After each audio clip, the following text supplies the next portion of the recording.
My God, Cass. Amoy probinsya. Nakakaya sa mga bisita bukas. I can't believe Leandro brought her here. Akala ko ba usapan namin? Sa hotel na lang siya? Ang bawat salita ay parang matulis na karayom na tumusok sa puso ko. Ang tawa ni Miravel sa kabilang linya na naririnig ko mula sa siwang ng pinto ng kanyang silid ay parang lason na unti-unting kumalat sa buo kong sistema. Nakatayo lang ako sa pasilyo sa labas ng kwartong yon. Ang malamig na hangin mula sa aircon ay tila nagyayelo sa balat ko. Ngunit hindi nito matalo ang panlalamig na gumapang mula sa kaibuturan ng aking kaluluwa. Sa aking mga kamay, hawak ko ang isang alampay na gawa sa pinong hibla ng abaka. Ilang gabi ko itong binurda, pinagpuyatan para lamang maging perpekto. Bawat tusok ng sinulid ay katumbas ng isang dasal para sa maligayang pagsasama ng aking nag-iisang anak. Ngunit ngayon, ang alampay na ito ay parang isang hangal na katibayan ng aking pag-asa. Dahan-dahan, nawalan ng lakas ang aking mga daliri. Hindi ko namalayan. Ang alampay ay bumagsak mula sa aking pagkakahawak, lumapag sa malambot at mamahaling karpet na walang anumang tunog. Ngunit sa loob ng dibdib ko, may isang bagay na nabasag at ang tunog nito ay mas nakabibingi kaysa sa kahit anong ingay sa mundo. Nay, bakit po kayo nandito sa labas? Ang boses ni Leandro, ang anak ko. Nilingon ko siya, sinikap ng ngumiti. Ngunit pakiramdam ko ay punit-punit ang aking muka. Nakita niya ang nakalugmok na alampay sa sahig. Yumuko siya para damputin ito at sa kanyang mga mata, nakita ko ang anino ng pagkakasala. Leandro, anak. Nagsimula ako, ngunit ang boses ko ay parang buhangin, magaspang at tuyo. Nay, yung usapan nila ni Cassandra, baka pagod lang si Mira, sabi niya, iniiwasan ng aking mga mata. Alam na niyo na, stress sa kasal. Huwag niyo na lang po sanang dibdibin. Stress, pagod, mga salitang napakadaling bitawan para takpan ang isang katotohanang masakit pa sa sampal. Hindi ko naisip na ang paglalakbay ko patungong Maynila, na puno ng pananabik, ay magiging simula pala ng isang mahabang pagdurusa. Kaninang umaga lang, pagdating ko sa condominium unit niya, hindi ko maitago ang aking pagkamangha. Ang lahat ay kumikinang, malawak, at banyaga sa aking mga mata. Dala ko ang isang malaking bayong na puno ng mga paborito niyang pagkain mula sa Quezon. Tinapang isda, longganisang lukban, at isang garapon ng bagoong na ako mismo ang gumawa. At sa loob ng aking lumang bag, maingat na nakatago ang isang maliit na kahon na gawa sa kahoy ng nara. Sinalubong ako ni Leandro ng isang mahigpit na yakap. I missed you, Nay. Ramdam ko ang kanyang pananabik, ngunit may isang bahagi sa kanya na tila hindi mapakali. At pagkatapos ay dumating si Miravel. Maganda siya, parang isang diwata na bumaba mula sa pabalat ng isang magasin. Ngumiti siya sa akin, isang ngiting hindi umabot sa kanyang mga mata.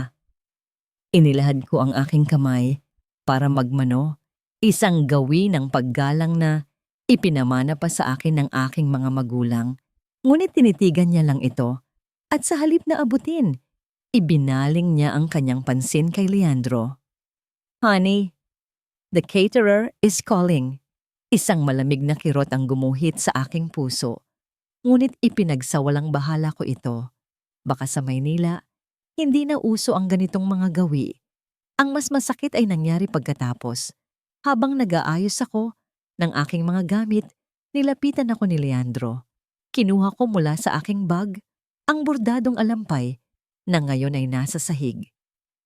Anak, para kay Mirabel sana. Ako ang gumawa, sabi ko, puno ng pag-asa. Kinuha ito ni Leandro. Hinaplos ang tela. Ang ganda, Nay. Pero, wag na lang po siguro nating ibigay. Bakit? Tanong ko. Ang tinig ko ay bahagyang nanghina. Hindi kasi mahilig si Mira sa mga ganito. Nay, Mas gusto niya yung mga branded. Alam niyo na, baka hindi niya lang masuot. Itago niyo na lang po bilang souvenir. Bawat salita niya ay isang pagtatakip, isang pagsisinungaling para pagandahin ang katotohanang ikinahihihiya niya ang gawa ng aking mga kamay. Ikinahihiya niya ang aking pagiging simple. Ikinahihiya niya ako. At ngayon, habang nakatayo ako rito sa pasilyo, hawak-hawak ni Leandro ang simbolo ng aking tinanggihang pagmamahal. Lahat ng maliliit na sakit na yon ay nagsama-sama, naging isang dambuhalang alon na handa akong lunurin. Ang pag-iwas ng tingin ni Miravel, ang pagsisinungaling ni Leandro, at ang mga salitang narinig ko, amoy probinsya. Ang amoy na yon, iyon ang amoy ng dagat na pinagkukunan namin ng kabuhayan. Iyon ang amoy ng pawis ko sa ilalim ng araw habang nagtitinda ng isda para lang may maipadala ako sa kanya. Iyon ang amoy ng bawat sakripisyo ko. Pinulot ko ang maliit na kahon na gawa sa nara mula sa aking bag. Niyakap ko ito ng mahigpit. Ito na lang ang natitira sa akin. Ito ang huling sinulid ng aking pag-asa. Tumingin ako sa aking anak. Ang mga mata ko ay nagsusumamo para sa isang bagay na kahit ako ay hindi ko na mapangalanan. Isang katiting na pag-unawa, marahil, o isang patunay na nagkakamali lang ako ng dinig. Ngunit ang nakita ko lang ay ang kanyang pagkabalisa, ang pagnanais na matapos na lang ang lahat ng ito. Pumasok ako sa aking silid at isinara ang pinto. Umupo ako sa gilid ng kama. Ang katawan ko ay nangangatal. Niyakap ko ang kahon na parang ito ang sasagip sa akin sa pagkalunod. Sa labas, ang mga ilaw ng syudad ay kumikislap, malamig, at walang pakiramdam. At sa gitna ng katahimikan ng aking silid, isang tanong ang umalingaw-ngaw sa aking isipan, paulit-ulit, na parang isang basag na plaka. Para kanino ang lahat ng sakripisyo ko? Kung ang mismong anak ko, ikinahihiya ako. Ang pagpasok sa grand ballroom ng hotel ay parang pagpasok sa ibang mundo. Isang mundo na hindi para sa akin. Ang mga ilaw mula sa dambuhalang chandelier ay kumikislap na parang libu-libong bituin. Ngunit sa halip na magbigay ng liwanag, tila binubulag nila ako. Ang sahig na gawa sa marmol ay napakakintab. Halos masilip ko ang refleksyon ng aking sarili. Isang babaeng naliligaw. Suot ang kanyang pinakamagandang bestida na kahit kailan ay hindi magiging sapat. Bawat hakbang ko papasok ay mabigat.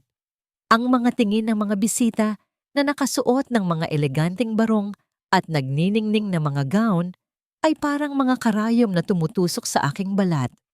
Ramdam ko ang kanilang mga bulungan, ang kanilang mga mapanuring mata sa aking luma ngunit malinis na kasuotan, sa aking buhok na may mga puti ng hibla, sa aking mga kamay na sanay sa pagbabanat ng buto. Sa tabi ko, si Leandro ay ngumingiti at bumabati sa mga tao. Ngunit ang kanyang pagkabalisa ay hindi maikukubli. Ang pagkakahawak niya sa aking braso ay hindi nagbibigay ng suporta, kundi parang isang babala na huwag akong gumawa ng anumang ikahihiya niya. Dumating ang oras ng pag-aabot ng regalo. Isa-isang tinawag ang mga ninong at ninang, mga pamilya at mga kaibigan. Ang bawat regalo ay malaki, nakabalot sa mga mamahaling papel, simbolo ng kanilang yaman at katayuan. Nang tawagin ang pangalan ko, and now, from the mother of the groom, Mrs. Isabelline Alcaraz, tila huminto ang pag-ikot ng mundo. Nanginginig ang aking mga tuhod habang tinatahak ko ang daan patungo sa entablado. Sa aking mga kamay, hawak ko ang maliit na kahon na gawa sa kahoy ng nara. Napakaliit nito kumpara sa mga regalong nauna sa akin. Napakasimple. Inabot ko ito kay Leandro at Miravel. Ngumiti ang anak ko, isang pilit na ngiti. Si Miravel naman, tiningnan ng kahon na parang isang kakaibang insekto. Binuksan niya ito. Sa loob, ang dalawang payak na singsing na gawa sa ginto. Ang singsing namin ng kanyang yumaong ama. Ang simbolo ng isang buhay na simple, ngunit puno ng pagmamahal. Itinaas ni Mirabel ang mikropono. Ang kanyang ang ngiti ay matamis, ngunit puno ng kamandag. "Oh, thank you for the vintage gift, Mama Sabel," sabi niya. Ang bawat salita ay malinaw na umalingaw-ngaw sa buong ballroom. "Ang cute! It will surely look good in a museum." Isang alon ng mahihinang tawanan ang sumunod. Ang bawat tawa ay parang isang sampalal sa aking mukha. Naramdaman ko ang pag-init ng aking mga pisngi, ang pagnanais na sana ay lamunin na lang ako ng lupa. Sa aking pagkalito at kahihiyan, napaatras ako. Hindi ko sinasadyang masagi ang isang baso ng alak sa kanilang mesa. Ang pulang likido ay tumapon sa puting-puting tela ng gown ni Mirabel. Kumalat na parang isang mantsa ng dugo. "What have you done?" Ang sigaw niya. Ang kanyang mukha ay nagbago. Mula sa pagiging mapanukso, tungo sa purong galit. "Paumanhin, anak. Hindi ko sinasadya. Hindi ko na natapos ang aking sasabihin." Sa isang mabilis na kilos, itinulak niya ang aking kamay na nag-aalok ng tulong. Ang kanyang pagtulak ay napakalakas. Nabitawan ko ang maliit na kahon. Isang malakas na kalabog ang umalingaw-ngaw nang bumagsak ang kahon sa sahig. Nagkalat ang pirapirasong kahoy kasama ang dalawang munting singsing na gumulong palayo na parang dalawang luhang ginto. Biglang tumahimik ang lahat. Ang musika ay huminto. Ang mga bulungan ay natigil. Ang tanging maririnig ay ang tibok ng aking puso na parang isang tambol na binubugbog hanggang sa masira. Tiningnan ko si Leandro. Ang aking anak, ang aking buhay. Nakatayo lang siya roon, parang isang estatwa. Ang kanyang mga mata ay hindi nakatingin sa akin, hindi sa nabasag na kahon, kundi sa mantsa ng alak sa damit ni Mirabelle. Sa sandaling iyon, naintindihan ko ang lahat. Sa pagitan ng kanyang ina at ng mantsa sa kasal ng kanyang mayaman na asawa, pinili niya ang mantsa. Walang luhang pumatak mula sa aking mga mata. Ang sakit na nararamdaman ko ay mas malalim pa para iyakan. Dahan-dahan, lumuhod ako sa malamig na marmol.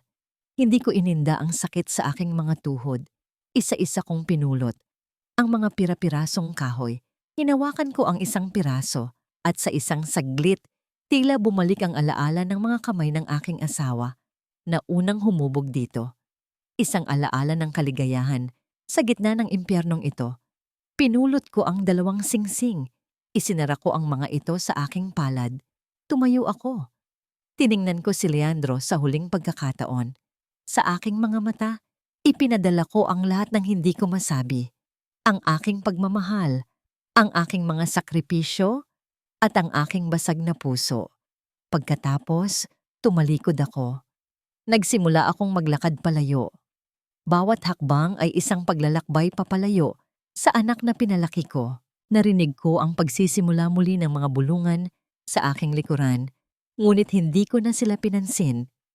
Nagpatuloy lang ako sa paglakad, palabas ng paraisong yon, palayo sa hukuman kung saan ako ay hinusgahan at hinatulan.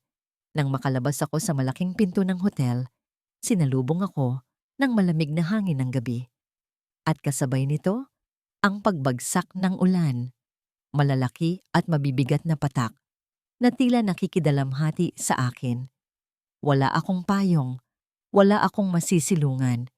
Isang sasakyan ang mabilis na dumaan at ang putik mula sa kalsada ay tumalsik sa aking bestida. Ang huling dagok ng kahihiyan. At doon, sa basang semento ng Maynila, sa harap ng palasyong pinagdausan ng kasal ng aking anak, bumigay ang aking mga tuhod. Napaluhod ako. Ang katawan ko ay tuluyan ng sumuko sa bigat ng lahat. Hindi ko alam kung gaano ako katagal na nakaluhod sa basang semento. Ang ulan ay walang tigil sa pagbuhos at ang lamig ay unti-unti nang gumagapang sa aking mga buto. Ang mga ilaw ng syudad ay nagsimulang maglabo sa aking paningin. Naging mga mantsa ng kulay sa isang madilim na mundo. Wala na akong pakialam. Kung dito man ako abutin ng umaga, kung dito man ako mamamatay sa lamig at basag na puso, ay tatanggapin ko na. Sabel? Diyos ko, Sabel, anong ginagawa mo dyan? Isang pamilyar na boses ang pumunit sa lambong ng aking pagdurusa. Mula sa kadiliman, isang figura na may dalang sirang payong ang lumitaw. Si Aling Flora, ang kaibigan ko sa palengke, ang kanyang mukha ay puno ng pag-aalala. Hindi ako nakasagot. Ang mga salita ay ayaw lumabas sa aking lalamunan. Hindi na siya nagtanong pa. Sa kanyang mga mata, nakita ko ang pag-unawa. Dahan-dahan niya akong inalalayan patayo. Ang kanyang mga braso, bagamat payat, ay puno ng lakas. Isinukob niya ako sa kanyang maliit na payong at ginabayan patungo sa kanyang luma, ngunit matatag na delivery van. Ang amoy ng isda sa loob ng sasakyan ay hindi na amoy ng kahihiyan. Ito ay amoy ng tahanan. Amoy ng isang buhay na nauunawaan ko. Sa maliit na bahay ni Aling Flora, sa isang eskinita sa Quezon City, ang unang bumati sa akin ay ang amoy ng pinipritong galunggong at mainit na sabaw. Ang mga pader ay lumana. Ang sahig ay semento, ngunit ang lahat ay malinis at nasa ayos.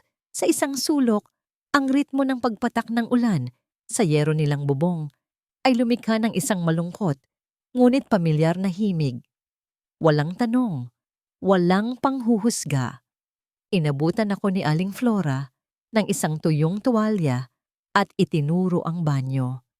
Ang mainit na tubig sa aking balat ay ang unang tunay na pakiramdam na tumagos sa aking pamamanhid. Habang nagbibihis ako ng hiram na duster, nakita ko ang aking refleksyon sa isang basag na salamin. Isang babaeng hindi ko nakilala. Ang kanyang mga mata ay walang kislap. Ang kanyang mukha ay guhit ng pagod at dalamhati. Paglabas ko, isang mangkok ng mainit na lugaw na may itlog at tinadtad na bawang ang naghihintay sa akin sa isang maliit na mesa. Umupo ako at nagsimulang kumain.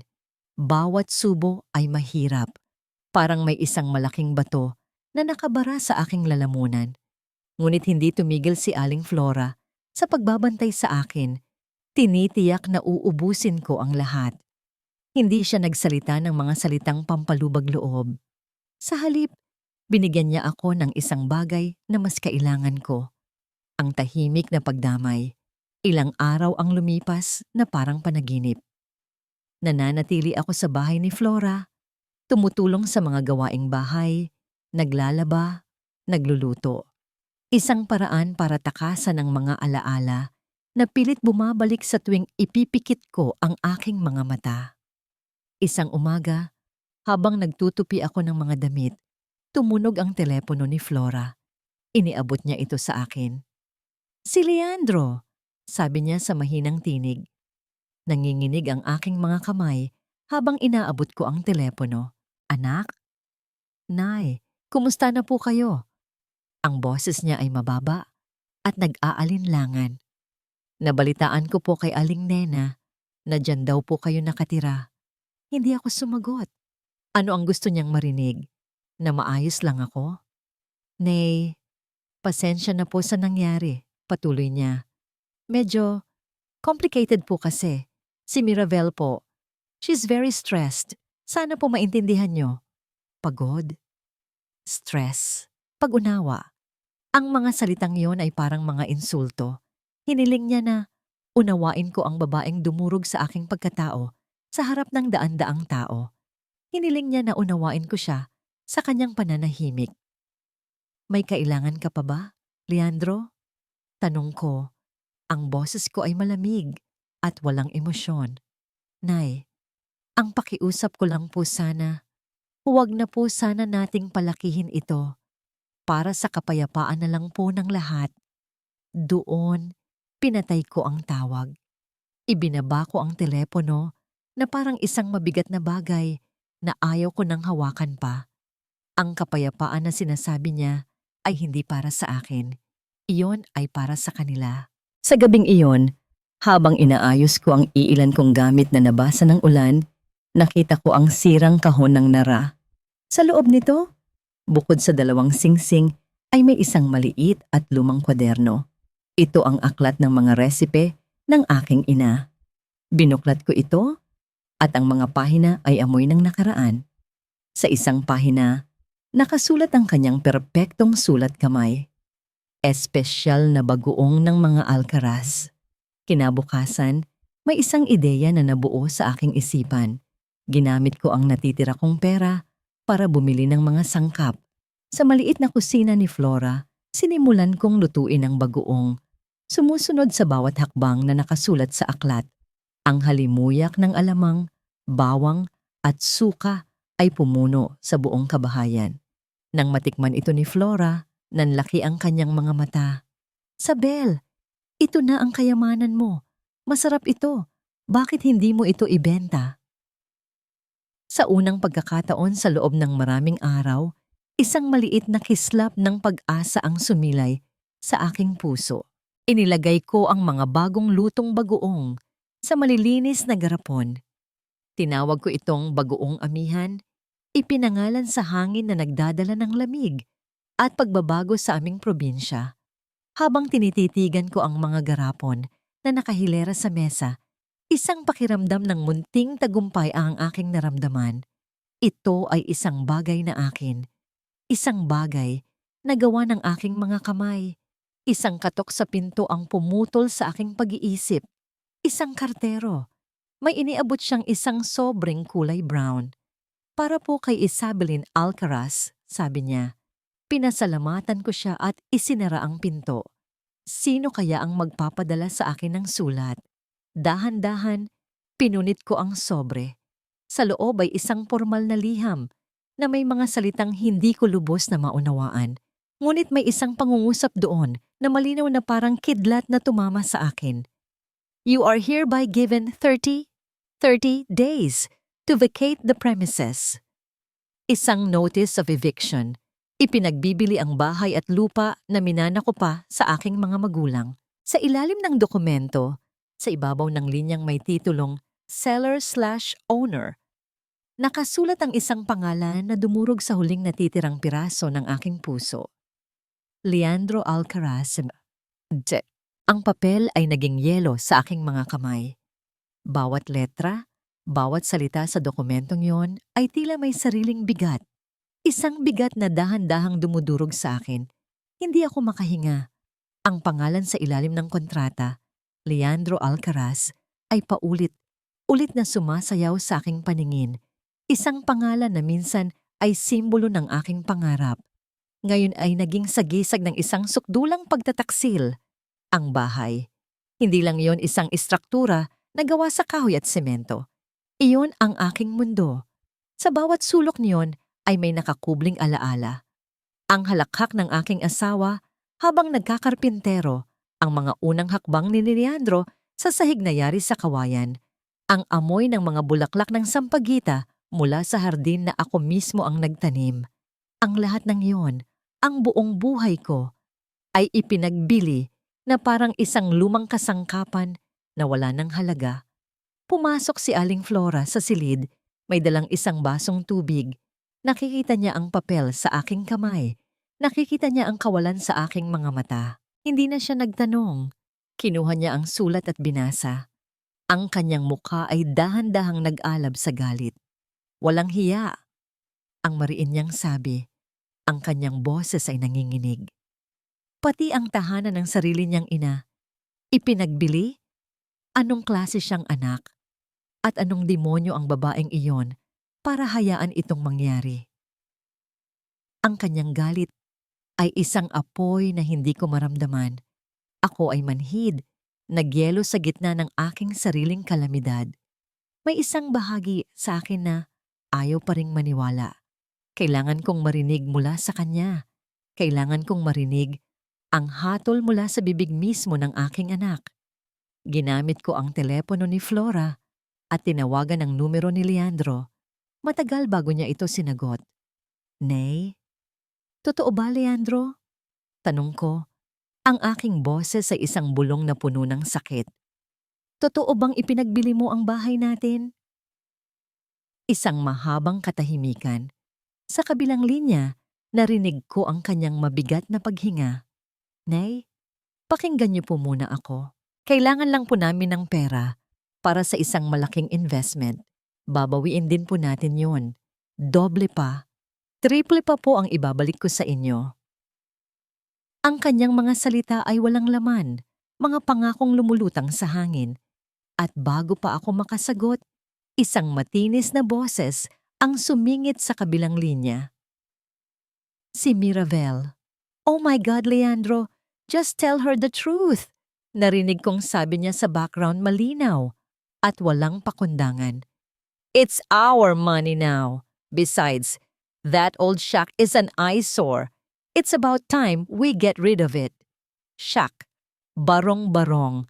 Ganoon na lang ang tingin niya sa lugar kung saan ko itinaguyod ang pangarap niya.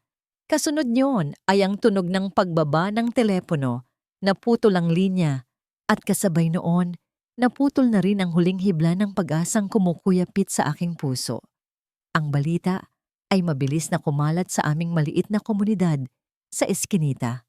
Si Aling Flora, sa kanyang matalas na dila at mabuting puso, ang naging tagapagdala ng aking kwento. Kinagabihan, nagsimulang dumating ang tulong. Si Mang Cardo, ang may-ari ng karinderya, ay nagdala ng mainit na sinigang.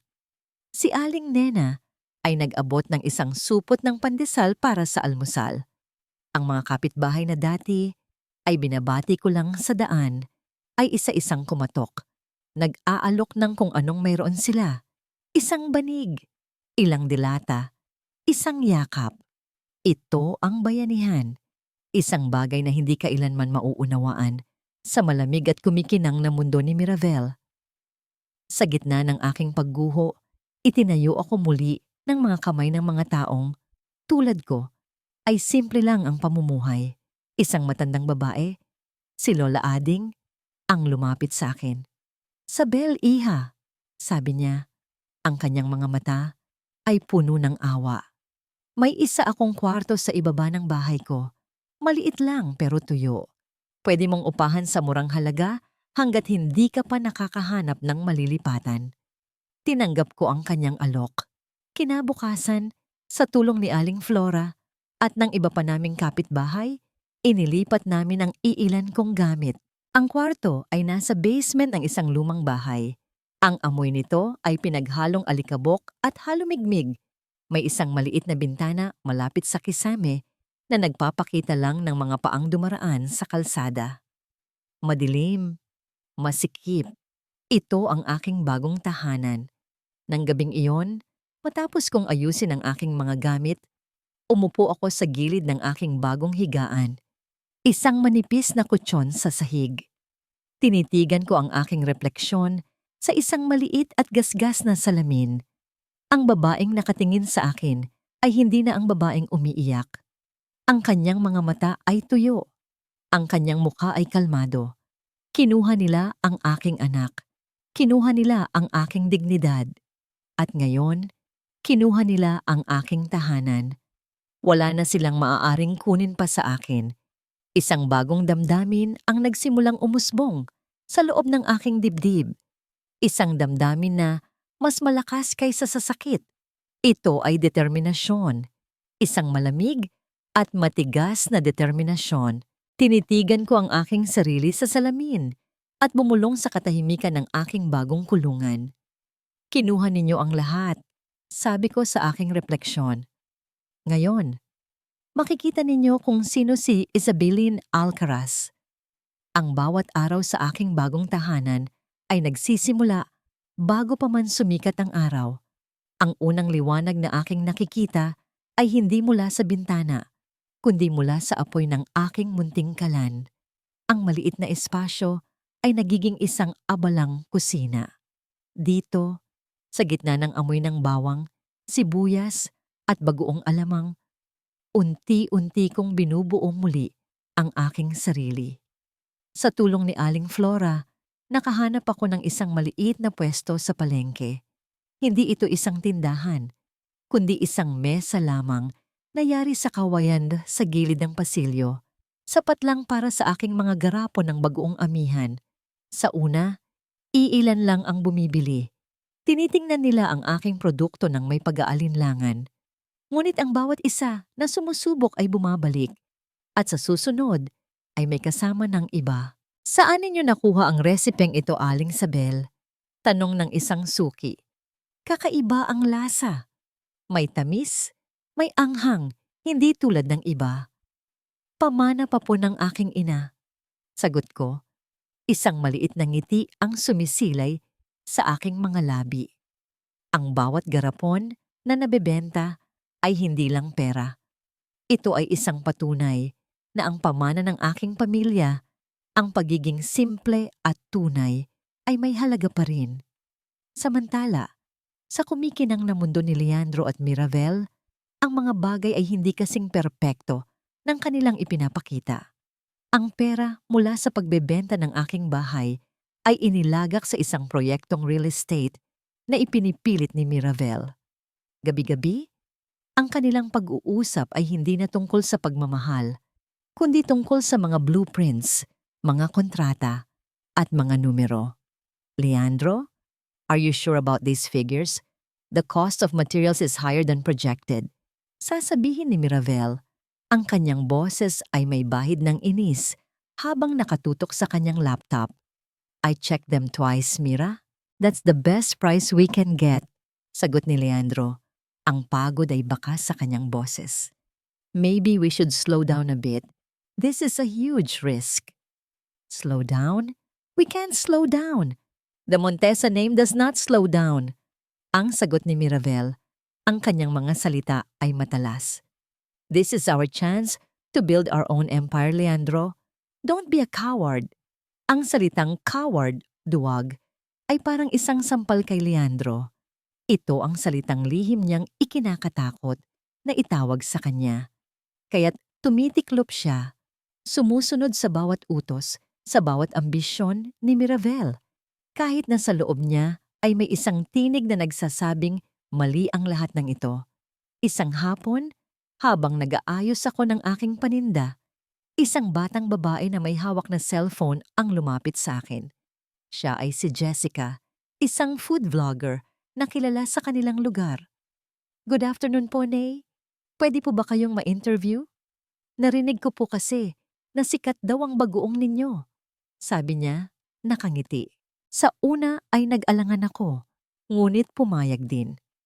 Sa harap ng kanyang kamera, ikinuwento ko ang kasaysayan ng bagoong amihan, hindi ang masakit na dahilan kung bakit ko ito sinimulan, kundi ang masayang alaala ng aking ina na nagluluto nito sa aming lumang kusina.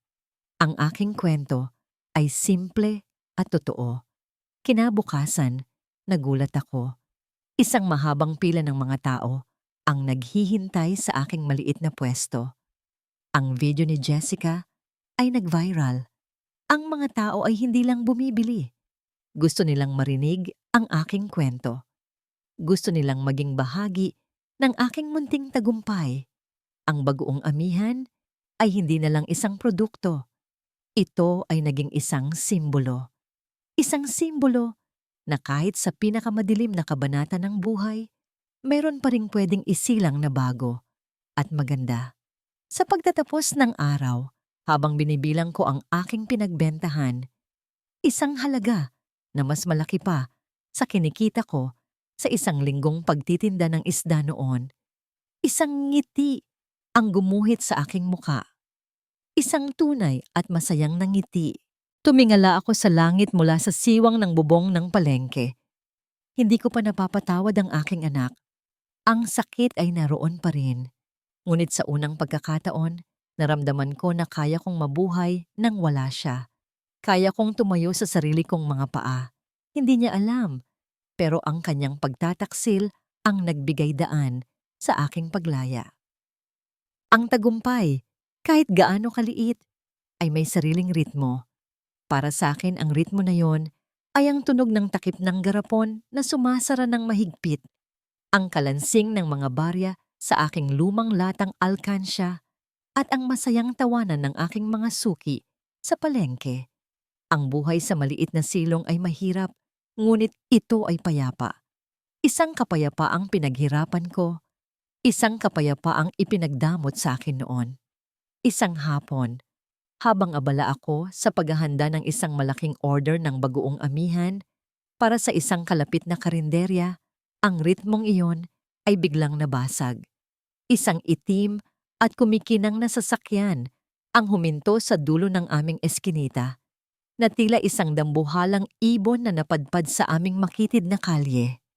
Ang mga kapitbahay ay nagsilabasan mula sa kanilang mga tahanan. Ang kanilang mga mata ay puno ng pagtataka. Ang ganitong uri ng sasakyan ay hindi nabibilang sa lugar na ito. Mula rito ay bumaba ang isang lalaking nasa mga huling bahagi ng 50. Nakasuot ng isang mamahaling suit na kulay abo. Ang kanyang sapatos na gawa sa balat ay kumikinang kahit sa ilalim ng maulap na langit. Sa kanyang paglakad, may isang aura ng kapangyarihan at yaman na nakapalibot sa kanya.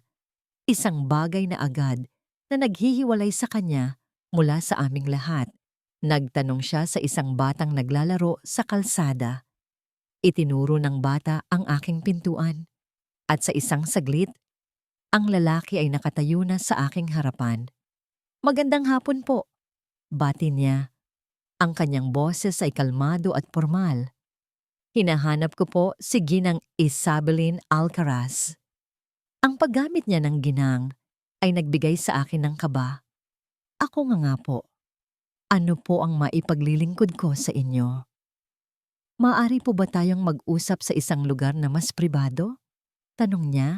Ang kanyang mga mata ay maingat na sinusuri ang aking munting tahanan. Dinala ko siya sa loob. Ang espasyo ay biglang naging masikip sa kanyang presensya. Umupo siya sa nag-iisang bangkong kahoy habang ako naman ay nanatiling nakatayo. "Ako po si Alonzo Montesa." Pagpapakilala niya. Ang apelyidong yon, Montesa. Para itong isang kulog na biglang dumagundong sa aking tahimik na mundo. Ito ang apelyido ng babaeng dumurog sa aking pagkatao. "Hindi ko po kayo kilala," sabi ko. Ang aking boses ay naging malamig. "At kung may kaugnayan po kayo kay Miravel, wala po tayong dapat pag-usapan." Isang mapait na ngiti ang sumilay sa kanyang mga labi. "Kapatid ko ang ama ni Miravel. Ngunit maniwala po kayo, Ginang Alcaraz, hindi ako narito bilang kaibigan niya. Sa katunayan, narito ako dahil sa kanya." Kumuha siya ng isang sobre mula sa kanyang coat at inilapag ito sa mesa. "Alam ko po ang nangyari sa kasal," sabi niya. "At alam ko rin po ang tungkol sa pagbebenta ng inyong bahay sa Quezon. Ang lahat ng yon ay kagagawa ng aking pamangkin, gamit ang pera at impluwensya ng aking kapatid." "At ano po ang pakialam ninyo rito?" Tanong ko. Ang aking pagtatanggol ay otomatikong tumaas. "Dahil ang kasakiman nila ay hindi nagtatapos sa inyo," sagot ni Alonso. Ang kanyang boses ay naging seryoso. "Ang proyektong pinaglagakan nila ng pera ay itinayo sa mga lupang nakuha sa pamamagitan ng panloloko. Mga lupang pag-aari ng mga taong tulad ninyo, mga taong walang kakayahang lumaban." Natahimik ako. Ang galit sa kanyang mga mata ay tunay. Ito ay galit na hindi nagmula sa awa para sa akin, kundi sa isang mas malalim na pinagmulan. "Naghahanap ako ng hustisya, Ginang Alcaraz, at para makuha ko yon, kailangan ko ang tulong ninyo." "Tulong ko?" Naguguluhan kong tanong. Isa lang po akong ordinaryong babae. Wala akong kapangyarihan, wala akong pera. Ano ang maitutulong ko sa inyo? Tinitigan ako ni Alonso ng diretso sa mata. Ang kanyang tingin ay matalim, na parang binabasa niya ang bawat pahina ng aking nakaraan. "Hindi po kayo isang ordinaryong babae. Kayo po ay si Isabelin Alcaraz. Dati po kayong mananahi sa Montesa Garments mahigit 20 taon na ang nakalilipas. Tama po ba ako?" Ang pagbanggit niya sa aking dating trabaho ay parang isang susi na nagbukas ng isang nakakandadong baul sa aking alaala. Ang amoy ng tela, ang ingay ng mga makinang panahi, ang mukha ng mga kasamahan ko, at ang mukha ng aking amo, ang ama ni Miravel. "Naaalala ninyo po ba ang isang gabi bago ang Pasko? Patuloy ni Alonzo. Isang gabi kung saan pinilit kayong lahat na pumirma sa isang dokumento na hindi ninyo naiintindihan, kapalit ng inyong Christmas bonus. Isang dokumento na nagsasabing voluntaryo ninyong isinusuko ang inyong mga benepisyo. Ang alaala ay bumalik sa akin ng buong linaw.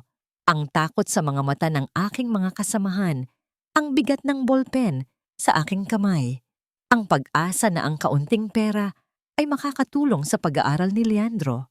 Kailangan ko po ng isang testigo. Gina Alcaraz, sabi ni Alonzo. Ang kanyang boses ay naglalaman ng bigat ng kanyang misyon. Isang testigo na may malinis na pangalan. Isang testigo na hindi matatakot sa kapangyarihan ng mga Montesa. Isang testigo na, tulad ko, ay may dahilan para manindigan laban sa kanila. Naintindihan ko na, hindi niya ako hinanap dahil sa isang utang na loob mula sa isang nakaraang aksidente. Hinanap niya ako dahil ako ang kanyang armas. Ako ang nawawalang piraso sa kanyang laro ng paghihiganti. Ang katahimikan sa aking munting silong ay napuno ng bigat ng isang desisyon. Sa isang banda ay ang payapang buhay na unti-unti kong binubuo.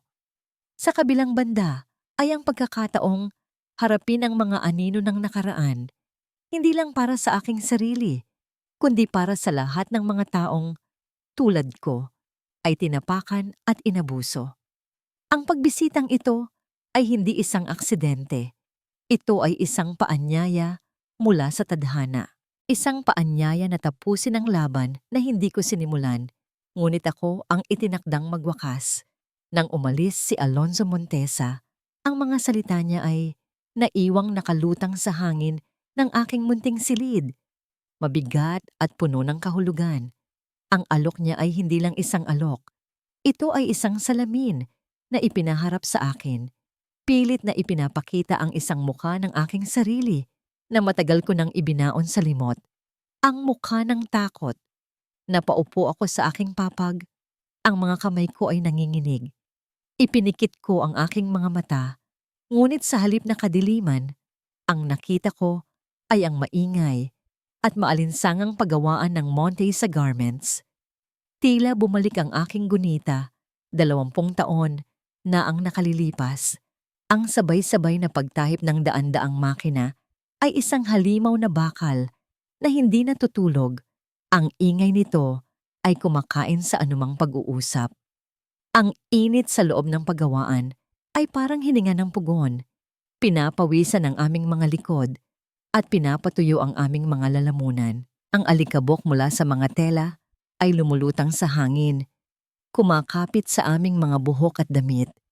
Ngunit para sa akin, para sa aming lahat doon, ang ingay na yon ay musika. Ang init na yon ay buhay. Ang bawat tahi, bawat piraso ng damit na aming nabubuo ay nangangahulugang may bigas kaming maisasaing. May baon ng aming mga anak kinabukasan. Isang linggo bago ang Pasko, ang pag-asa para sa aming Christmas bonus ang nagpapagaan sa aming pagod.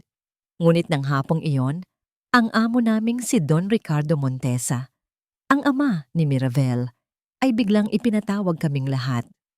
Nakatayo siya sa aming harapan, matikas sa kanyang puting polo. Ang kanyang tiyan ay bahagyang umuumbok. Ang kanyang mga mata ay malamig at mapanuri. Dahil malapit na ang Pasko, simula niya ang kanyang boses ay malakas at nangingibabaw sa ingay ng mga makinang pinahinto.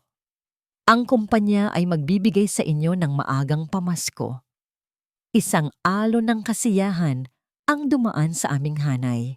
Ngunit ang ngiti sa aming mga labi ay agad na naglaho nang ilabas ng kanyang asistente ang isang makapal na pliego ng mga papel. Ang kailangan nyo lang gawin ay pumirma rito para matanggap ninyo ang inyong pera, sabi niya. May isang bagay na mali. Ako, na sanay sa pagiging metikuloso sa bawat sinulid at hibla, ay napansin ito. Ang mga telang idineliver sa amin noong umaga ay iba. Mas magaspang, mas manipis. Hindi ito ang dekalidad na tela na karaniwan naming ginagamit para sa mga damit na pang-export at ang papel na nasa aming harapan. Halos blanko ito, maliban sa aming mga pangalan at isang mahabang talata sa ilalim na nakasulat sa maliliit na letra. Si Elena, ang katabi kong matanda na, ay bumulong sa akin. Sabel, ano yan? Parang hindi lang resibo yan. Ang takot ay gumapang sa aming lahat. Alam naming may mali, ngunit sino ang maglalakas loob na magtanong? Ang isang salita laban kay Don Ricardo ay nangangahulugang pagkawala ng trabaho. Lumapit sa akin ang asistente. Itinuro ang linya sa tabi ng aking pangalan. Pirma na Isabelin. Tumingin ako sa paligid. Nakita ko ang mga mukha ng aking mga kasamahan, mga inang tulad ko, na ang tanging hangad ay mabigyan ng magandang buhay ang kanilang pamilya. Nakita ko ang kanilang pag-aalinlangan, ngunit nakita ko rin ang kanilang pangangailangan. At naisip ko si Leandro, ang kanyang matrikula, ang kanyang mga libro, ang pangarap kong makatapos siya at makaahon kami sa hirap. Ang bigat ng ballpen sa aking kamay ay parang bigat ng buong mundo. Sa isang banda ay ang aking konsensya, sa kabilang banda ay ang kinabukasan ng aking anak. Sa huli, nanaig ang takot, nanaig ang pagiging ina. Pumirma ako. At habang ginagawa ko yon, naramdaman ko ang isang bagay na namatay sa loob ko. Ang aking dignidad. Nabalik lamang ang aking diwa nang marinig ko ang tunog ng isang tricycle na dumaan sa labas ng aking silong. Ang ugong ng makina nito ay isang paalala na ako ay nasa kasalukuyan na. Ang init ng paggawaan ay napalitan ng lamig ng aking sementong sahig. Ngayon ko lang naunawaan. Ang papel na pinirmahan namin noon ay hindi lang isang waiver para sa aming mga benepisyo. Ito ang unang hakbang sa mahabang listahan ng mga panloloko ng mga Montesa. Ang pagpapalit nila ng tela, ang paggamit nila ng mga pekeng dokumento. Naging kasangkapan kami sa kanilang kasakiman. Ang aking pananahimik noon, ang pananahimik naming lahat, ang nagbigay sa kanila ng kapangyarihan para ulit-ulitin ang kanilang ginagawa. Ang lihim ng tela. Ito ang lihim na itinago ko sa loob ng 20 taon. Isang lihim na bumalik para singilin ako. Ngunit ngayon, hindi na ito isang simbolo ng aking takot. Sa mga kamay ni Alonso Montesa, ang lihim na ito ay maaaring maging isang sandata. Isang sandata para sa hustisya. Ang mga sumunod na araw ay isang digmaan sa loob ng aking isipan. Ang alok ni Alonso Montesa ay parang isang batong inihagis sa isang dating payapang lawa. Ang mga alon ng pag-aalinlangan ay walang tigil na humahampas sa pampang ng aking kaluluwa. Sa gabi, habang nakahiga ako sa aking manipis na kutsyon, ang dilim ng aking silong ay nagiging isang entablado para sa aking mga takot. Muling bumabalik ang mukha ni Don Ricardo, ang kanyang mga matang mapagmataas. Naririnig ko ang boses ni Miravel, matalas at puno ng pang-aalipusta. Ang kapangyarihan nila ay parang isang dambuhalang pader na imposibleng gibain. Sino ako para subukang banggain ito? Isa lamang akong babae na nagtitinda ng bagoong sa palengke. Ang katahimikan ay naging kaibigan ko. Ang bagong buhay na ito, ang aking kanlungan. Bakit ko ito isusugal para sa isang laban na hindi ko tiyak kung maipapanalo? Ngunit sa umaga, habang nakikita ko ang pagdami ng mga taong pumipila para sa bagoong amihan, ibang tinig naman ang aking naririnig. Ang tinig ng pag-asa. Nakikita ko sa kanilang mga mukha ang paghanga, ang respeto. Ang bawat garapon na aking inaabot ay hindi lang isang paninda. Ito ay isang piraso ng aking nabawing dignidad. Hahayaan ko na lang bang muling yurakan ang dignidad na ito? Hahayaan ko na lang bang magpatuloy ang mga Montesa sa kanilang panloloko na parang walang nangyari? Isang hapon, hindi ko na nakayanan ang bigat.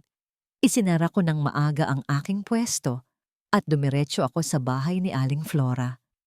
Nadatnan ko siyang naghihimay ng malunggay. Flora, sabi ko, ang aking boses ay pagod.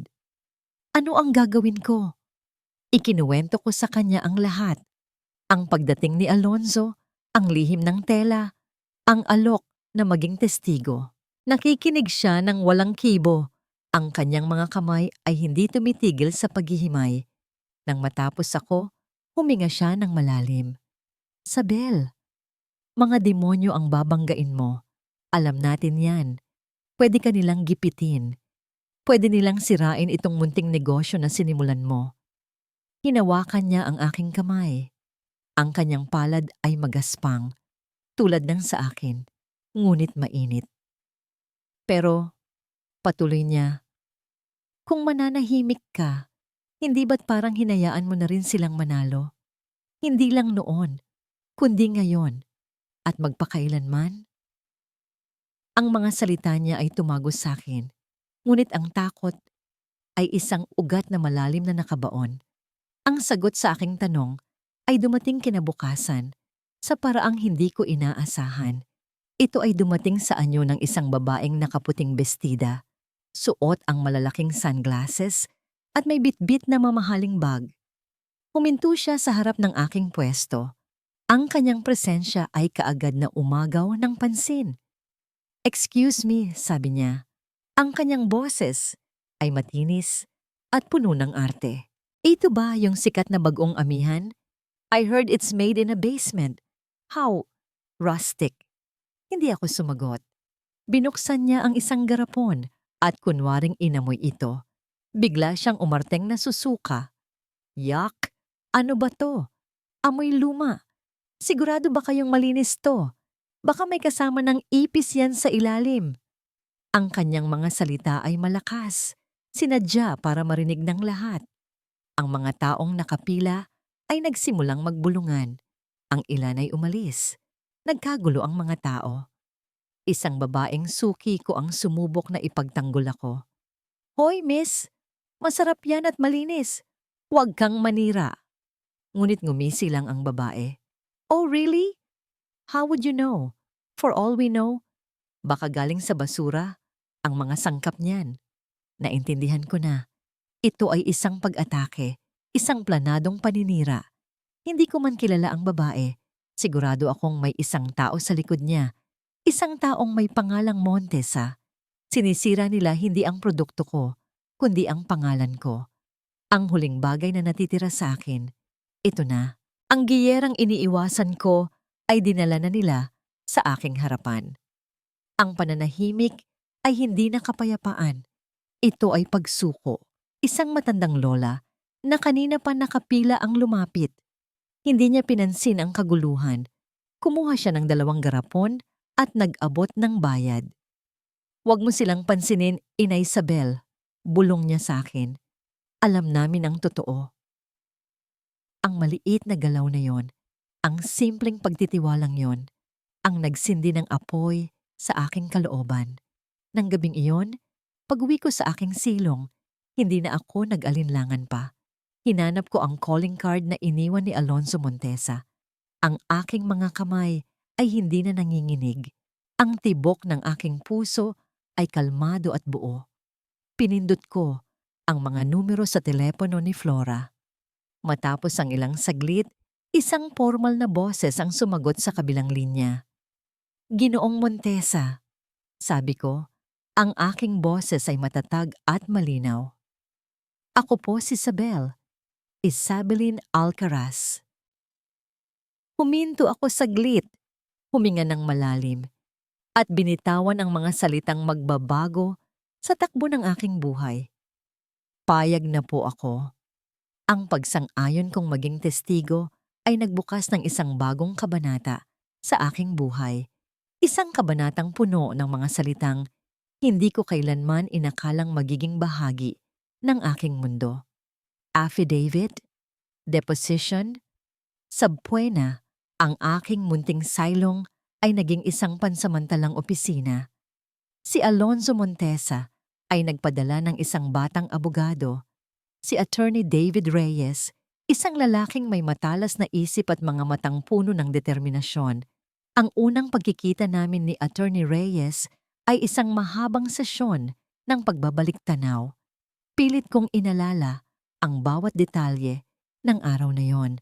Sa Montesa Garments, ang kulay ng damit ni Don Ricardo, ang eksaktong mga salitang sinabi niya, ang pakiramdam ng takot sa hangin. Bawat alaala ay parang isang lumang sugat na muling binubuksan, ngunit tiniis ko para ito sa katarungan. Mahalaga po ang bawat detalye, Ginang Sabel, sabi ni Attorney Reyes habang mabilis niyang isinusulat ang aking mga sinasabi. Ang kanilang depensa ay sasalungat sa inyong kredibilidad. Gagamitin nila ang inyong kahirapan, ang inyong nakaraan, ang lahat laban sa inyo. Habang naghahanda kami para sa digmaang legal, sa kabilang panig ng syudad, si Leandro naman ay nahaharap sa sarili niyang digmaang walang ingay. Ang proyekto nila ni Miravel ay nagsisimula ng magpakita ng mga problema. May mga pagkaantala sa konstruksyon, mga problemang hindi inaasahan sa pundasyon ng gusali. Ang perang mabilis na pumasok ay mas mabilis pang lumalabas. Isang gabi, sinubukan niyang kausapin si Miravel. Mira, I think we need to pause and reevaluate. Masyadong malaki ang gastos. The numbers are not adding up. Si Miravel, na abala sa pagtingin sa mga sample ng mamahaling tiles, ay tumawa lang ng walang kagalakan. Leandro, darling, this is how big businesses work. You have to spend money to make money. Stop thinking like a small-town boy. Ang bawat salita ni Miravel ay isang patutsada sa kanyang pinagmulan, isang paalala ng kanyang kahinaan. Ang pag-ibig na dati nagbubulag sa kanya ay unti-unti nang nagiging isang kadena na sumasakal sa kanyang pagkatao. Nagsimula siyang mag-imbestiga ng palihim. Tiningnan niya ang mga dokumento ng kanilang proyekto, mga papeles na dati ay ipinagkakatiwala niya lang kay Miravel. Natuklasan niya ang mga transaksyong hindi niya maintindihan, mga pangalan ng mga subcontractor na hindi pamilyar, at isang pangalan ang paulit-ulit na lumilitaw, Alonzo Montesa. Ang tiyuhin ni Miravel na sinasabi niyang matagal nang kaaway ng kanilang pamilya ay may koneksyon pala sa lupang kanilang pinapatayuan. Ang pagdududa ay nagsimulang mamuo sa kanyang isipan, isang lason na dahan-dahang kumakalat. Isang araw, nakatanggap ako ng isang opisyal na sulat, isang subpoena. Kinakailangan kong humarap sa korte para sa isang preliminary hearing. Ang papel ay malamig sa aking mga kamay. Ito na. Totoo na. Sinamahan ako ni Attorney Reyes at ni Aling Flora sa City Hall. Habang naglalakad kami sa pasilyo, ang bawat hakbang ay mabigat. Ang mga tao sa paligid ay tila bumubulong habang kami ay dumaraan. Ang balita ng aking pagsaksi laban sa mga Montesa ay kumalat na. Sa loob ng silid-aralan, nakita ko sila. Si Don Ricardo Montesa, kasama ang kanyang pangkat ng mga abogado na nakasuot ng mga mamahaling Amerikana. At sa tabi niya, si Miravel. Ang kanyang mga mata, nang magtama ang mga ito sa akin, ay nag-aapoy sa galit. Ngunit ang pinakamasakit sa lahat ay ang taong nakatayo sa likod nila, bahagyang nakatago sa kanilang anino. Ang aking anak, si Leandro. Nagkatitigan kami. Sa kanyang mga mata, nakita ko ang isang bagyo, pagkalito, pagkakasala, at takot. Gusto niyang lumapit. Gusto niyang magsalita. Ngunit isang mahigpit na hawak mula sa kamay ni Miravel sa kanyang braso ang pumigil sa kanya. Sa sandaling iyon, ang natitirang sakit sa aking puso para sa kanya ay napalitan ng isang bagay na mas malalim. Awa. Hindi na siya ang Leandro na pinalaki ko. Siya ay isang bihag ng ambisyon, ng maling pag-ibig, ng sarili niyang kahinaan. Ibinaba ko ang aking tingin, hindi dahil sa takot, kundi dahil sa isang matatag na desisyon. Ang laban na ito ay hindi na lang tungkol sa nakaraan. Ito ay tungkol din sa pagpapalaya sa aking anak mula sa kulungang kanyang ginawa para sa kanyang sarili. Kahit na nangangahulugan iyon na kailangan ko siyang kalabanin. Ang araw ng fientwa ay dumating na may kasamang kakaibang katahimikan. Ang kalangitan ng Maynila ay kulay abo na tila nakikidalamhati sa bigat ng mga lihim na malapit ng ibunyag. Pagpasok ko sa bulwagan ng korte, kasama si Attorney Reyes at si Aling Flora, ang bawat tunog ay tila pinalakas. Ang kaluskos ng mga papel, ang mahihinang ubo, ang marahang pagbukas at pagsara ng mga pinto. Sa kabilang panig ng silid, naroon ang pamilya Montesa, isang larawan ng kapangyarihan at kayamanan. Ngunit sa ilalim ng kanilang mamahaling kasuotan, nakikita ko ang mga siwang. Ang noo ni Don Ricardo ay kulubot sa pag-aalala. Ang mga daliri ni Miravel ay walang tigil sa pagtambol sa ibabaw ng kanyang Hermes bag. At si Leandro, nakatayo siya sa likuran nila, ang kanyang mukha ay maputla, ang kanyang mga mata ay mailap, na parang isang taong sabay na hukom at akusado. Nang tawagin ang pangalan ko para tumayo sa witness stand, ang bawat hakbang ay parang isang paglalakbay sa nakaraan. Ang aking puso ay dumadagundong sa aking dibdib, ngunit ang aking mga kamay ay kalmado. Habang inilalagay ko ang aking kamay sa bibli, at nanunumpa na magsasabi ng katotohanan, isang imahe ang pumasok sa aking isipan. Ang aking sarili na nakaluhod sa basang semento sa labas ng isang marangyang hotel. Ang babaeng iyon ay wala na. Ang babaeng nakaupo ngayon dito ay iba na. Nagsimula ang pagtatanong ni Attorney Reyes at ang aking mga salita ay dumaloy ng may katiyakan. Ikinuwento ko ang lahat. Ang init ng paggawaan, ang takot sa aming mga mata, ang bigat ng ballpen, ang manipis at magaspang na tela. Hindi ito mga salitang isinaulo mula sa isang script. Ito ay mga piraso ng aking buhay na inilatag ko para makita ng lahat. Nang dumating ang oras para sa abogado ng mga Montesa na magtanong, sinubukan niya akong sirain. Ginang Alcaraz, hindi po ba't kayo ay isang nagtitinda lamang ng bagoong? Paano kami makakasiguro na ang inyong memorya matapos ang 20 taon ay tumpak pa? Maaring mahina na po ang aking memorya sa mga numero at petsa. Gino, sagot ko ng may paggalang ngunit may diin. Ngunit ang pakiramdam ng takot at ng kawalang katarungan. Iyan po ay isang bagay na hindi kailanman malilimutan ng isang ina na lumalaban para sa kanyang anak. Anak? Ulit ng abogado na parang nakakita ng butas. Ang anak ninyo na si Leandro Alcaraz na ngayon ay asawa ng aking kliyente, si Ginang Mirabelle Montesa. Hindi po ba't may galit kayo sa kanila?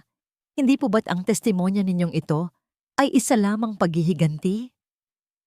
Ang tanong ay isang patibong.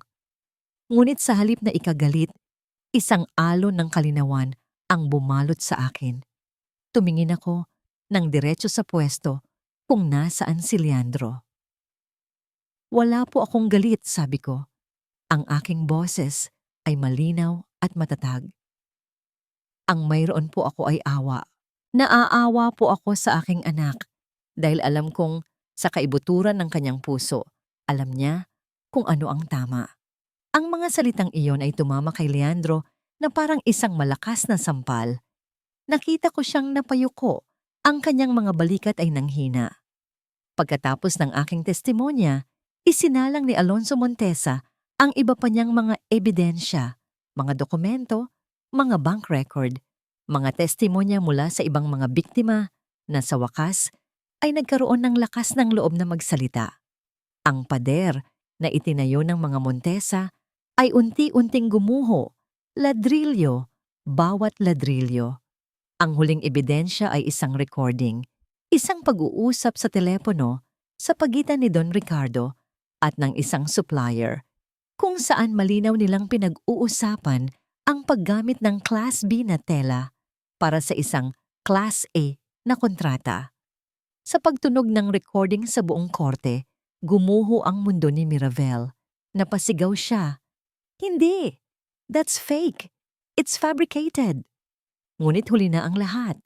Ang katotohanan ay lumabas na. At sa gitna ng kaguluhan, isang bagay na hindi inaasahan ang nangyari. Tumayo si Leandro. Ang kanyang muka ay basang-basa sa luha, ngunit ang kanyang mga mata ay nagliliyab sa isang bagong determinasyon. Naglakad siya papunta sa harapan, nilampasan ng kanyang asawa, ang kanyang biyenan. "Your Honor," sabi niya. Ang kanyang boses ay nanginginig ngunit malinaw. "Mayroon po akong sasabihin." Lahat ng mata ay napunta sa kanya. Maging si Miravel ay natigilan. "Ang lahat po ng sinabi ng aking ina ay totoo," sabi ni Leandro, at pagkatapos ay bumaling siya sa kanyang biyenan. "At hindi lang po iyon, mayroon pa. Ang proyektong itinatayo namin ngayon, ang mga dokumento, pineke po namin ang structural plans para makatipid sa materyales." Isang malakas na hindi ang sigaw ni Miravel. Ngunit hindi na siya pinansin ni Leandro. Tumingin siya sa akin. Ang kanyang mga mata ay puno ng pagsisisi. Isang pagsisising matagal kong hinintay. "Patawarin mo ako, Nay," sabi niya. Ang kanyang boses ay basag. Patawad. Doon, sa harap ng hukom, sa harap ng lahat ng tao, sa harap ng mundong minsan niyang pinangarap na maging bahagi, gumuho ang aking anak. Hindi dahil sa pagkatalo, kundi dahil sa wakas. Pinili niya ang katotohanan. Pinili niya ang tama. Pinili niya ako. Ang pag-amin ni Leandro ay parang isang bombang sumabog sa loob ng korte, nag-iwan ng isang nakabibinging katahimikan. Ang dating matikas na si Don Ricardo Montesa ay napaupo na lamang. Ang kulay ay nawala sa kanyang mukha. Si Mirabelle naman ay parang isang manikang porselana na nabitawan at nagkapira-piraso. Ang kanyang pagwawala ay napalitan ng isang tulalang pagtanggi sa katotohanan. Ang hatol ay mabilis at walang awa. Ang mga Montesa ay napatunayang nagkasala hindi lang sa pandaraya sa kanilang mga manggagawa, kundi pati na rin sa maraming iba pang kaso ng korupsyon. Dahil sa kanyang kooperasyon, si Leandro ay nabigyan ng mas magaan na sentensya, community service, at ang pagsususpinde ng kanyang lisensya bilang arkitekto. Ngunit para sa kanya, ang tunay na parusa ay hindi nagmumula sa korte, kundi sa salamin na kanyang hinaharap araw-araw. Lumabas ako ng bulwagan na tila isang sundalong pagod mula sa isang mahabang digmaan.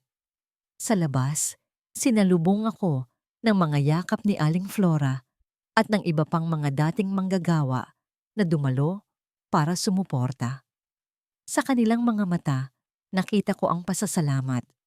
Ang hustisya, kahit gaano katagal, ay dumating din. Ilang linggo ang lumipas. Ang pangalan ng mga Montesa ay nawala sa mga pahina ng balita. Ang bagong amihan ay patuloy na umuunlad. Nakahanap ako ng isang maliit na apartment na malapit sa palengke, isang lugar na may bintanang nasisikatan ng araw. Ang aking buhay ay nagsimulang muling magkaroon ng kulay at kapayapaan. Ngunit may isang piraso pa rin na hindi buo. Isang hapon, habang nag-aayos ako ng aking mga paninda, isang pamilyar na anino ang tumabon sa aking pwesto. Tumingala ako. Si Leandro, mas payat siya ngayon. Ang dating kumpiyansa sa kanyang mga mata ay napalitan ng isang malalim na kalungkutan at hiya. Suot niya ay isang simpleng t-shirt at maong, malayo sa mga mamahaling damit na dati niyang isinusuot. Sa kanyang mga kamay, wala siyang dala. Nagkatitigan kami ng matagal. Walang nagsasalita. Ang ingay ng palengke sa aming paligid ay tila naglaho.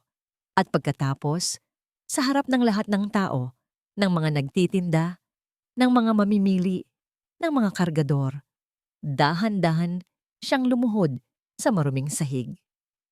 "Nay," sabi niya, ang kanyang boses ay garalgal at puno ng sakit.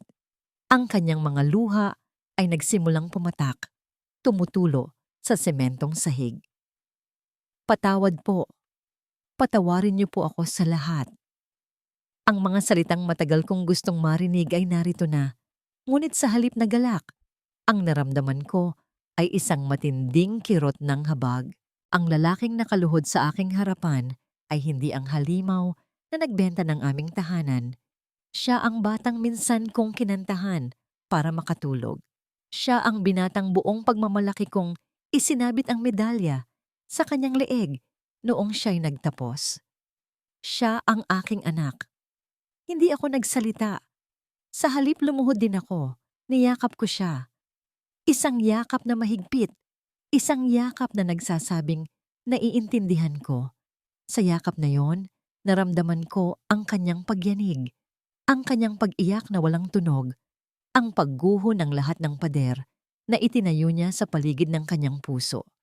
At sa yakap na yon, naramdaman ko rin ang paghilom ng huling sugat sa aking kalooban. Tumayo ka na, anak. Bulong ko. Umuwi na tayo. Hindi sa marangyang kondominium sa Maynila, hindi sa bahay na nawala, kundi sa isang bagong simula. Kinabukasan dumating si Leandro sa aking maliit na apartment, hindi para humingi ng tulong, kundi para mag-alok nito. Nay, wala na po akong lisensya. Wala na po akong trabaho.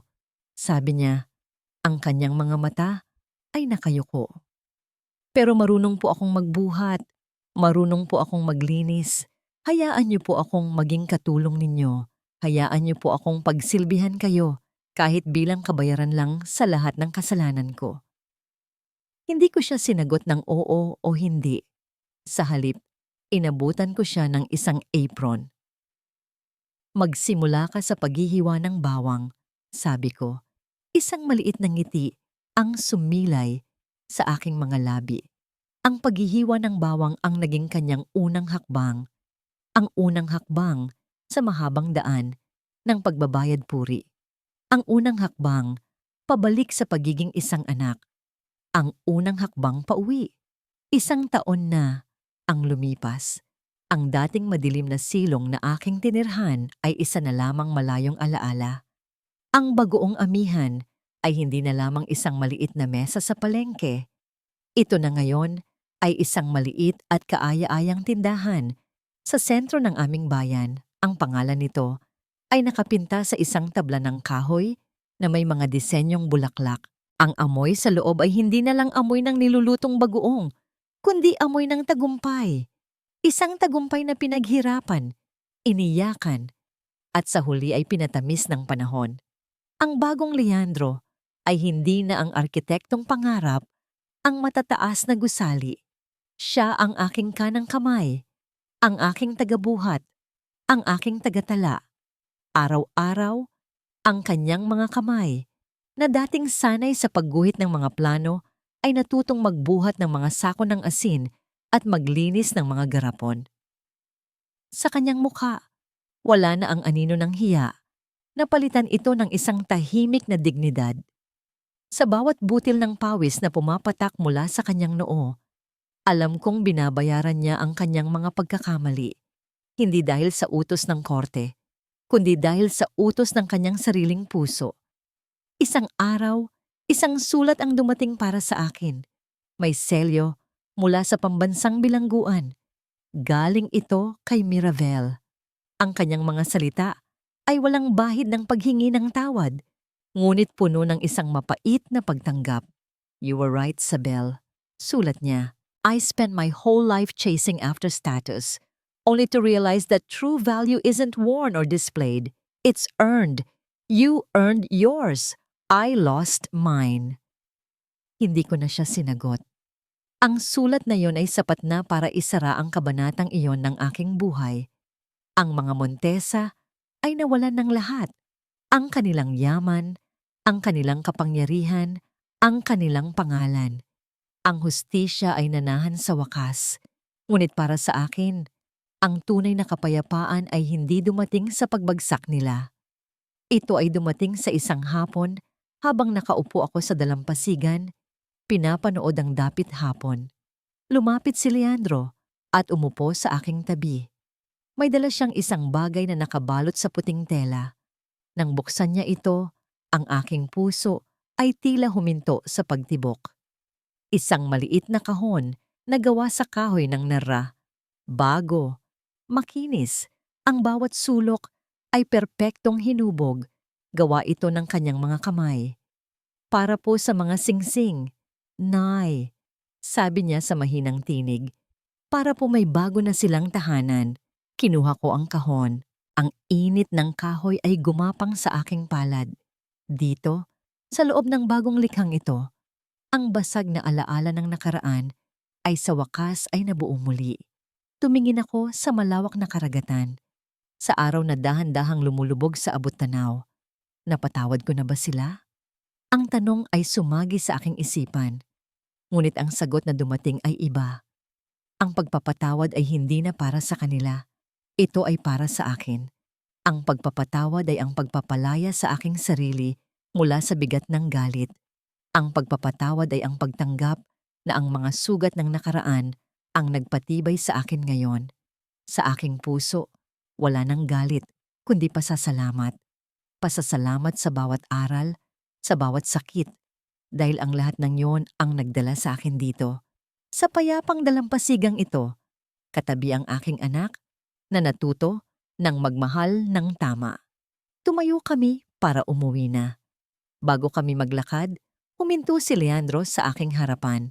Dahan-dahan niyang kinuha ang aking kamay at inilagay ito sa kanyang noo. Pagmamano. Ang gawin ng paggalang na minsan ay ipinagkait sa akin. Ngayon ay ibinibigay ng buong puso. Ngumiti ako. Isang ngiting totoo at malaya. Sa ilalim ng kulay kahel na langit, habang naririnig namin ang marahang dampi ng alon sa dalampasigan, sabay kaming naglakad pauwi, dala ang pangako ng isang bagong umaga. At sa bawat hakbang nila palayo sa dilim ng kahapon, naiwan ang bakas ng isang kwentong nagpapatunay na ang tunay na tagumpay ay wala sa yaman, kundi sa kakayahang bumangon at magmahal muli. Sa inyo, aking mga mahal na tagapakinig na nanatili, hanggang sa huling pahina ng buhay ni Nanay Isabel, taos puso akong nagpapasalamat. Hindi naging madali ang paglalakbay nating ito. Aaminin ko, may mga gabing tumulo rin ang aking luha habang isinusulat ko ang eksena sa hotel. Noong basagin ang kahong gawa sa Nara, ramdam ko ang bigat sa dibdib ni Isabel, ang sakit ng isang inang itinatwa ng sariling dugo at laman. Isinulat ko ang kwentong ito hindi lamang bilang isang kata, kundi bilang isang salamin ng mga totoong kwento ng sakripisyo na nakikita natin sa ating paligid. Ito ay alay ko sa bawat ina na nanatiling matatag kahit na ang mundo ay gumuho na sa kanilang harapan. Tulad ng isang binhi na ibinaon sa dilim ng lupa, ipinakita ni Isabel na ang pinakamagandang bulaklak ay namumukadkad pagkatapos ng pinakamalakas na ulan. Ang kanyang kwento ay paalala na ang pagpapatawad ay hindi kahinaan, kundi ang pinakamataas na anyo ng pagmamahal, isang regalong ibinibigay natin, una sa lahat, para sa ating sariling kapayapaan. Ngunit bago tayo tuluyang magpaalam, may isa akong tanong na nais kong baunin ninyo at pag-isipan. Kung kayo ang nasa katayuan ni Isabel, magagawa niyo rin bang patawarin si Leandro matapos niyang ipagbili ang inyong tahanan at hayaan kayong yurakan sa harap ng maraming tao? Sapat ba ang isang pagluhod at pagluha para burahin ang sugat ng nakaraan? O may mga kasalanan bang hindi na dapat pang binibigyan ng ikalawang pagkakataon? Gusto kong marinig ang inyong saloobin. Ikomento ninyo sa ibaba ang inyong sagot at mga damdamin. At kung naantig ang inyong puso ng ating kwento, sana ay mag-iwan kayo ng like at ibahagi ito sa inyong mga kaibigan at pamilya. Maraming salamat sa pakikinig at hanggang sa muli nating pagkikita sa susunod na kabanata ng buhay.